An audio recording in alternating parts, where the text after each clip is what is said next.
Prime Minister Narendra Modi's visit to Ukraine has already sparked a controversy. Some, of course, suggesting that him going to Ukraine is being seen as a sign of weakness after considerable criticism of his earlier visit to Moscow by numerous Western countries. Others, of course, arguing that it's actually a pretty good decision for the Prime Minister to be heading to Ukraine in light of India's balanced policy on the conflict. Joining me now is Nick Shafer, a Fulbright Fellow from the United States who's at Ashoka University studying Indian foreign policy, helping us unpack a little bit of what the Prime Minister's visit really means and how it's likely to be seen in much of the Western world. Nick, thank you so much for joining us. Could you tell me a little bit about this visit? What's your initial impression of it? Is it a good idea? Can you wade into the controversy surrounding his visit just a little bit for us? No, thank you. And it's such a pleasure to be here today. And thank you to India Today Global for hosting me. I think it's a fantastic choice and a fantastic time to visit. A lot of feathers were ruffled during the Moscow visit last month, especially as it coincided with the NATO summit in Washington, D.C. And I think it's a really good opportunity for Narendra Modi and the government of India to really highlight some very important relationships that were essential. Operation Ganga, the evacuation of Indian nationals after the invasion of Ukraine, and also to really invest in a lot of the relationships that are important for a rising power like India on the global stage. Poland, key defense partner for Europe, Ukraine, a core global hotspot. I think it's a really good opportunity, and it's great to see that Prime Minister Narendra Modi is planning to make a visit out to the region. Right. There are lots of people who are arguing, Nick, that this is something that's a reaction to a lot of criticism. You were referring to ruffled feathers.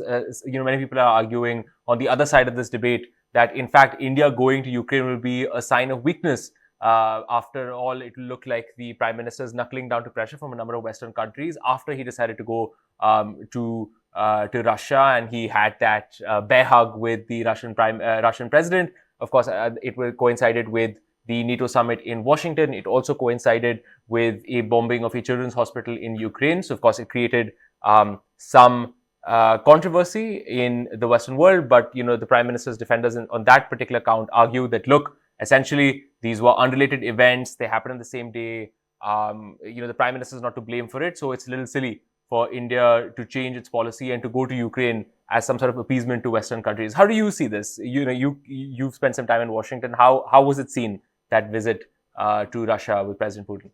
Yeah, I think it's also just any country that is of India's rising stature in the world wants to have all these relationships. At the end of the day, the U.S. has their opinion, Brussels has their opinion, Beijing has their opinion, Moscow has their opinion, and New Delhi has their opinion. And that autonomy is something that I think is increasingly very respected in Washington. I mean, one of the things that has been remarkable actually in the past few years has actually been, I think, the growing respect, very much so, for recognition of what that autonomy looks like for New Delhi and how those relationships can be balanced. I don't think actually it's a sign of weakness at all. In fact, it's the opposite. It's a sign of strength. It's a sign saying, look, we aren't caving to Western demands or American demands of the UN about the Ukraine invasion or what that means for the Russian-Indian relationship, but it means that we're really kind of defining on our own terms and on Indian terms what this looks like and what this important relationship, like I referenced earlier today, just at the start, about Operation Ganga and the importance of the both Indian, Ukrainian educational ties and also economic ties before the invasion itself.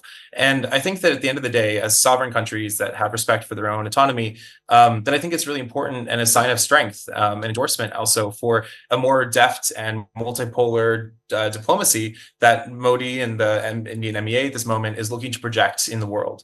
Could I ask you a little bit about this question of what India hopes to get out of this visit to Ukraine? There's been the suggestion that if the Prime Minister goes to Ukraine and handles himself with empathy, understanding, and essentially conducts himself in a statesman-like manner, India will essentially be able to deal with the issue of Ukraine head-on and help turn some of the global narrative that has built up around India's refusal to condemn Russia for its war in Ukraine. Do you agree with that? Do you think this is an opportunity for the Prime Minister to go there, express sympathy and empathy with the Ukrainian cause, and for India and the West to effectively deal with this irritant in their relationship? Question. I think it's a great opportunity for exactly like you said. I think one of the things that is increasingly respected by Indian foreign policy around the world, and it's been wonderful to see actually in the last 10 years, the Modi administration, but then even in the last 3-4 years, has been a very strong investment in the multipolarity, an investment in having this kind of having conversations, having these forums, and having a way to kind of mediate between on key issues that are also, for example, on Russian gas and purification and European energy needs. There's lots of examples where India has served a key brokerage function within the global system on economic relations, on political relations, that I think will be continue to be very important in the future, on Ukraine as a specific crisis, but then in general in future conflicts and in future crises. And I think this is a really good moment for Modi to go and make a strong statement in Poland and on Ukraine, especially following on from the visit, which everyone kind of acknowledges was not the most optically best moment, coinciding with the NATO summit in Washington, to both kind of take a really firm position, but also make that position an Indian position on multipolarity, on being able to navigate the world that we live in, on being able to find practical solutions. And I think that that's a really important stage and a really important declaration that Modi, if the visit goes well, and as he says with Zelensky, is able to make that case in a very practical way. I think both in the United States, as heading to an election season, in a series of election seasons, that having a confident India with Europe and with Poland and with Ukraine will be able to be welcomed and also encouraged, and an encouraging sign for what might be to come in the coming years. Which is that, Nick, could you tell us a little bit about how India's position on Ukraine has been seen in a number of Western countries? Has it caused any tensions with India's European and Western partners, or has it been an irritant in any way? Just could you lay out that to begin with? Mm-hmm. Yeah, I think that, as is widely covered in the media and has been looked at from multiple angles in the past few years since the start of the Russian invasion of Ukraine in February 2022, there have been some tensions. It has been raised. There has been inconsistencies between European and American consensus in the coalition that the United States has really been responsible for bringing together. It's essential. European security and the geographical and sovereign and standing of Ukraine is core to U.S. and European security interests. And I think that, though, is that in many respects in the first year, like 2022 to 2023, there was a lot of pressure on India, on South Africa, on Brazil, on many of the other countries that, are very important in the global system and are core members of our global constituency, the global commons in the UN, in the G20, and other forums. But really, you've seen a lot in the last year. You've seen a lot more of a tempering of a lot of the pressure, I think, where there's been a lot more of a recognition of the dividing line, that in a competitive international system, kind of where there's really important tactical benefits that India gets from Russia, for example, in terms of the defense sector, the energy sector, that are really core, essential strategic interest for India.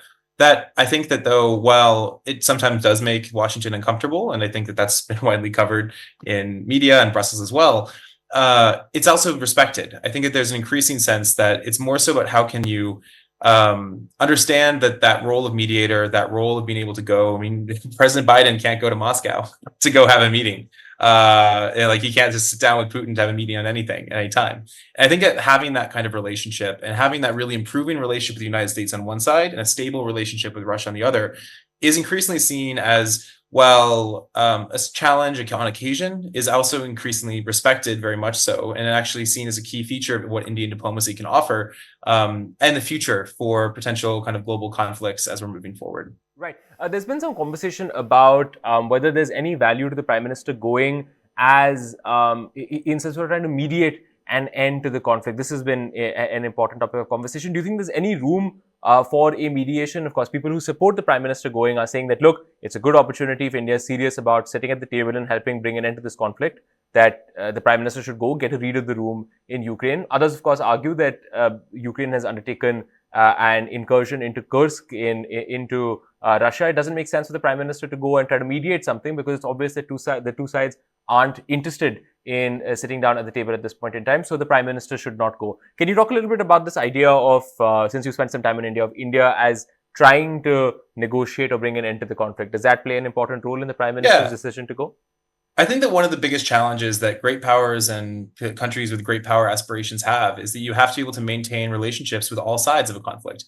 If you're sitting on the UN Security Council, or if you have key are sending out peacekeepers, or you're involved very much in kind of the regulation and governance of conflict and the resolution of conflict in the international system, you really have to be able to maintain all sides, and you have to be able to invest on all sides. And you have to be able to leverage all the aspects of your economic, diplomatic, and political forces to be able to actually make progress. And I think, as you just rightly said, is the momentum in the Kursk region of Russia, the counter invasion, and also the horrible atrocities that we've seen kind of in Ukraine as a result of the Russian invasion of Ukraine. I think that right now we're in a moment where it does feel like it's kind of the momentum is not there for peace at the current moment. But at some point there will be. At some point, everybody will be back on the negotiating table, and Brussels and Moscow and the United States and hopefully Delhi will be a core part of how the international community, the United Nations, builds a new and enduring peace that will be able to address everybody's core interest in the region and the conflict, while also achieving a dignified resolution that will respect territory that will allow for peace to prevail and prevent a resumption of conflict in the future. And I think that's something that in those efforts, even if it's not possible today, as we see the invasion of Kursk or the counteroffensive progressing,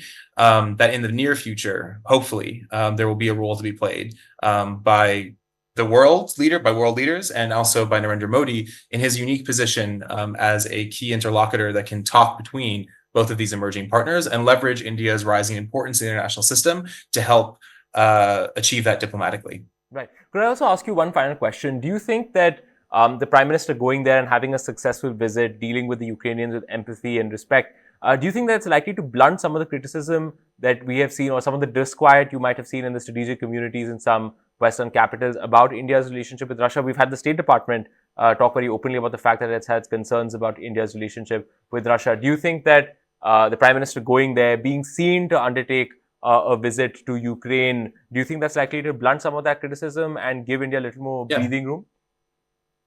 I think so. I mean, I think that at the end of the day, I've been saying that two of the most, what I've been sitting with people like you and other people here in New Delhi, one of the things as an American in Delhi, I always like to share is that there's two things that are bipartisan in Washington today. It's China and it's India. For different reasons, obviously. But I think that the excitement around the US-India relationship, and generally the European-Indian relationship in this new era of the third Modi-led government, the third NDA-led government, it is very positive. And I think that at the end of the day, what is recognized in the West is that there's wrinkles in the relationship. There's, again, ruffled feathers. But we're still flying. The ship is still flying. And that I think that it will be seen and received as a very positive sign. And again, respected in the context of India's other relationships. I think that there is a very deep recognition of the strategic triangle and strategic choices that India is threading at this moment. And I think it would actually be very well received to see that show of support for Zelensky, at least in terms of the relationship, to invest in that relationship, to go to Poland. I think actually we've been talking a lot about the Ukrainian elements of the proposed Modi trip, the planned Modi trip, but I think that Poland is also a really key element given its future in European security architecture. And I think that this will be received extremely well in Washington, and likely will help allay some of the concerns that were raised last month during the visit to Moscow, again, that coincided with the NATO summit. Understood. Nick Shafer, thank you so much for joining us, giving us a little sense of how Washington and the Western world is going to look at the Prime Minister's visit, and why you think it's actually a pretty decent idea for Prime Minister Modi to be heading to Ukraine. Thank you again for joining us, and thank you so much for watching India Today Global.